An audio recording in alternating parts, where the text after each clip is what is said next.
Uruguay, home to some 3.5 million people, is an upper middle income country which has experienced strong economic growth in the last few years. And yet, 1 in 5 Uruguayans continue to live under the poverty line. As is the case with most of its Latin American neighbors, Uruguay ranks among the most unequal countries in the world. It also has one of the most aged populations in the region, with immigration exacerbating this process, as more than half of immigrants are young people. Fertility is very close to replacement rates, and population growth has declined. Because the country's economy is highly dependent on agriculture, Uruguay is dangerously vulnerable to climate change. As a middle-income country, Uruguay faces a lot of challenges, even though it has been growing quite a lot in the recent years. Probably agencies of the United Nations has a very special role in countries like Uruguay. International cooperation has, in the first place, a catalyst role. It can generate a startup initiatives, policies to solve the very important problems and challenges that we still have. Secondly, the international cooperation and agencies like UNDP, UNFPA, or many other agencies of the United Nations system has a very important role to help our countries to identify innovative solutions for the problems that we still have. Uruguay is strongly committed to fulfilling its international obligations on human rights and development. It has also adopted the Millennium Development Goals as part of its national development strategies, as well as the International Conference on Population and Development Principles. Uruguay has also defined a more demanding national set of MDGs.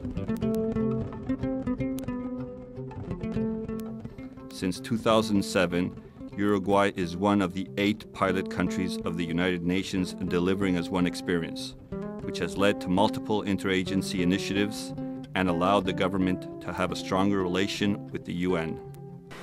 In 2010, the entire UN system worked on putting together the new UN Development Assistance Framework.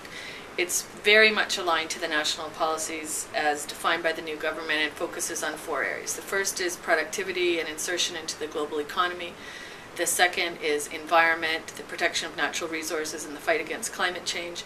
The third is social inclusion, equity, especially social services and education and health. And the fourth is democratic governance and human rights. Across all 4 areas is the topic of gender. And through the UNDAF process, we've been able to work with virtually all of the line ministries in a coordinated process. So the main thing we think that this is achieving is a better articulation between the UN system and with the different government ministries and agencies. UNFPA and UNDP are the 2 largest UN agencies that are present in Uruguay.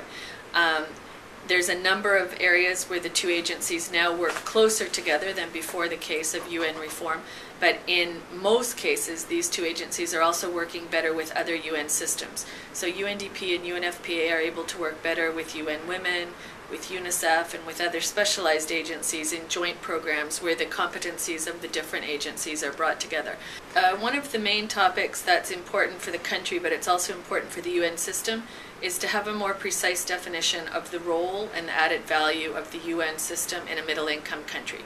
Uruguay has a high level of socioeconomic development, it has a high GDP per capita, yet it's a country that still has inequality and has a number of social challenges. In spite of recent social and economic progress, serious inequalities remain. The country's economic categorization as middle-income country conceals many disparities and vulnerabilities. Poverty rate among children is 6 times greater than Uruguayans over the age of 65. 70% of the poorest workers don't have social security. more than 60% of young people do not finish secondary education. Only 16% of elected parliamentarians are women. Women on average earn 12% less than men with same education levels. Every 9 days, a girl or woman dies as a consequence of domestic violence. 40% of pregnant women visit a sexual and reproductive service only during the second trimester of pregnancy or even later. Most of them are poor.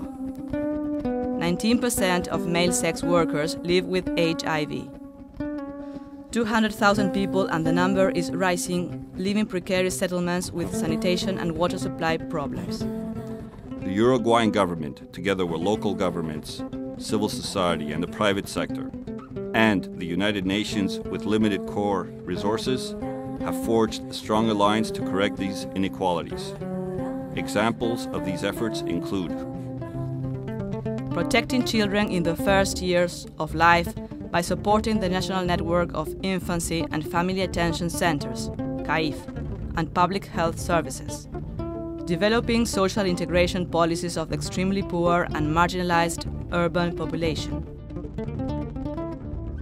Promoting the debate that led to a national sexual and reproductive health law approved in 2008, ensuring that it is applied by health professionals and guaranteeing that all Uruguayans know their rights.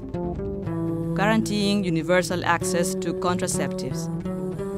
Strengthening sex education and providing learning tools to use in the classroom. Supporting civil society organizations to inform on reproductive rights. Assisting the 2011 National Census for effective policy making. Promoting local sustainable development and decentralization through the art program. Developing research and holding forums to discuss the topic of aging population. Launching national campaigns to promote human rights. For instance, during 2010, in a joint effort, the United Nations Family in Uruguay led a communication initiative to eradicate violence against women and girls, supporting the new Human Rights National Authority. Supporting the Uruguayan Parliament to mainstream gender in the policy-making process and collaborating with female legislators from all political parties, strengthening institutional and civil society mechanisms that promote gender equity, and the Uruguayan Army to incorporate sexual health and sex violence in officers' training programs.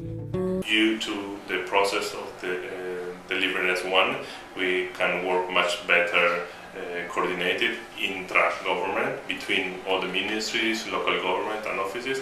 We do much more with the same resources as before or even with less resources.